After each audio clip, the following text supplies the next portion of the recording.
Hi, I'm Heather, author of Sean's Survival Guide, the first book in the Surviving Seventh Grade series. I chose the seventh grade specifically because that was the hardest time for me, both in and out of school, when cliques and mean girls and one mean boy prevailed in my life. I was awkward with a horrible sense of style. I had a ponytail coming out of the side of my head, I think, but I did survive. And I'm living proof that you can too. Sean's Survival Guide invites you to experience seventh grade through a shy, smart 13-year-old boy who, on the side, is a star soccer player for his competitive soccer team. Sean needs to learn how to merge his two personalities to survive the social challenges, and Kayla seems to have already figured out a plan for him. Chapter 1. Seventh Grade Survival Guide Tip number 1. Find a friend. If I took a scalpel to my schedule and peeled back the outer layers of teachers, subjects, and classroom number, then dug around in the guts of my day, the vital organ would be friends in each class. First period pre-algebra, for instance, should have been nauseating so soon after scarfing down cereal, but the guy I sat with was cool, and more importantly, nice to me. As a bonus, one of my teammates sat on the far end, and while we couldn't work together, Elijah and I talked before and after class. Turned out math in the morning was an okay way to start my day. Second period English found me cowering in the spotlight. I was stuck in the front center seat, and the girl assigned to the seat behind me was almost never there. My most recent and most brutal growth spurt made it impossible to hide, so I crammed my long, skinny legs under the desk and slouched down in my seat as best I could. A resilient loser repellent clung to me all class. The class was pure torture. A second period was a daily dose of dread.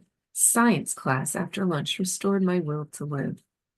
I sat on the far side of class, and all I had to do was sit sideways in my chair to find my best friend Jeff's smirking smile, something I did most of the time, during our teacher's lessons, during independent work, and during partner work, which kind of pissed off my partner. Not only did my best friend sit at the table behind me, but Courtney Crenshaw sat right in front and center. It just made sense to have the good-looking students in the spotlight. Our class was halfway through the lab prep, and my partner and I were already done. We didn't talk much. Talking slowed the process down as far as he was concerned, so I had time to kill. My partner was all about finishing early so he could do other work. I was not about to pull out work from other classes. Instead, I sat sideways in my chair to watch Jeff and his partner work through the lab prep worksheet. This doesn't look right, Kayla said, scrunching up her nose.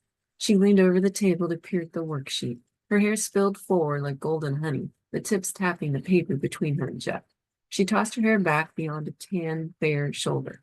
After a month of school, I was convinced Kayla lived in tank tops advertising surf shops. Okay, Jeff said, matching her posture, but not her concern. Jeff wore his nonchalance like his Dodgers t-shirt, profoundly for everyone to see.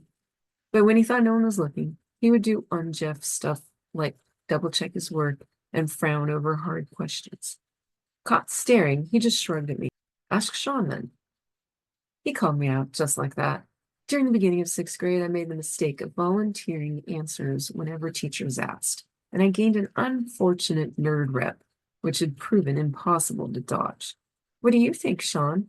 I twisted farther in my seat, not sure how to respond to Kayla's question, when I accidentally made direct eye contact with her. My communication skills evaporated.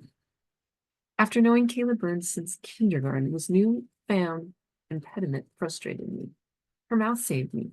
She smiled her half shy, half mischievous smile, one that often softened her features and reminded me we were something like friends last summer. Her smile, as contagious as ever, encouraged me to risk a smile while I twisted the paper around to review.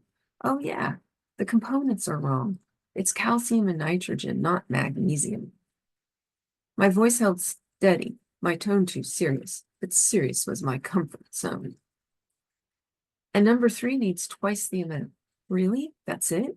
Kayla spun the paper back around, her eyes darting from one correction to the next, as if assessing my answers. Then her eyes slid up to meet mine. Her lips curved into another smile before she placed the back end of her pen in between her teeth. When in doubt, Kayla's go-to response was to smile. Maybe. My corrections were accurate, but I didn't press it for two reasons. One, Jeff didn't look like he cared either way, so I didn't want to act like I cared too much about the correct answers. Two, I wasn't sure who made the mistake in the first place and didn't want to offend Kayla in case it was her. Surviving 7th grade was 80% walking the social tightrope, which I figured out way too late. Still studying the paper like it was a binding contract, Kayla flipped it over to review the answers on the back. She wasn't at all worried about caring too much.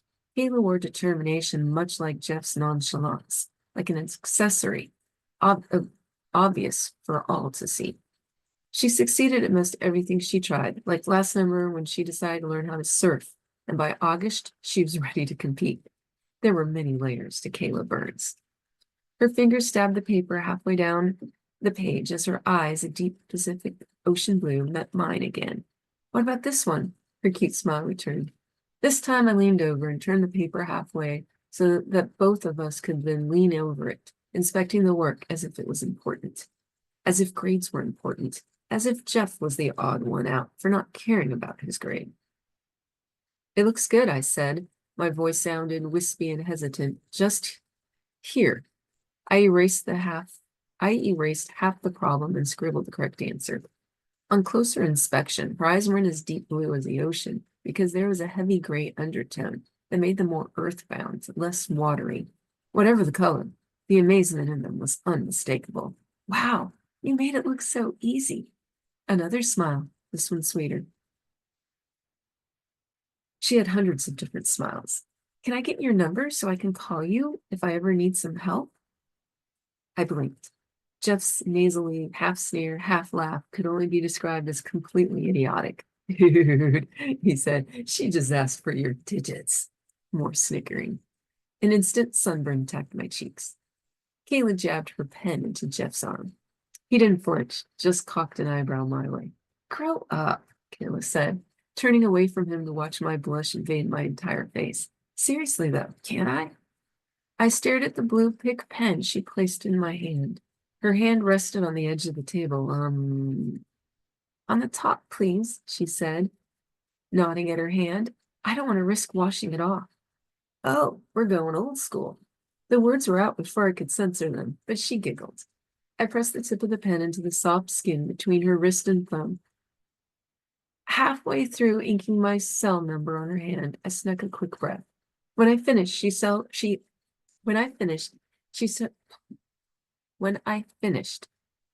held her hand up in front of her face to admire her work. It was just 10 digits, but she acted like I drew a cute puppy. Should I have added a puppy? Or a tagline like, call me? Perfect, she said. I'll add it to my phone as soon as I can. Kayla glanced behind me towards the front of the class as if to say she was concerned about getting caught with her phone out. But our teacher was entrenched between two tables helping students. Miss Woodward always started and ended class helping the students up front, so I wasn't sure which was more likely, Miss Woodson catching Kayla with her phone or me catching the bubonic plague. Then again, 2 minutes ago, I would have said the most unlikely of all was a girl asking for my phone number. Thank you for joining us. Feel free to subscribe, like us, rate us. Look forward to seeing you next time.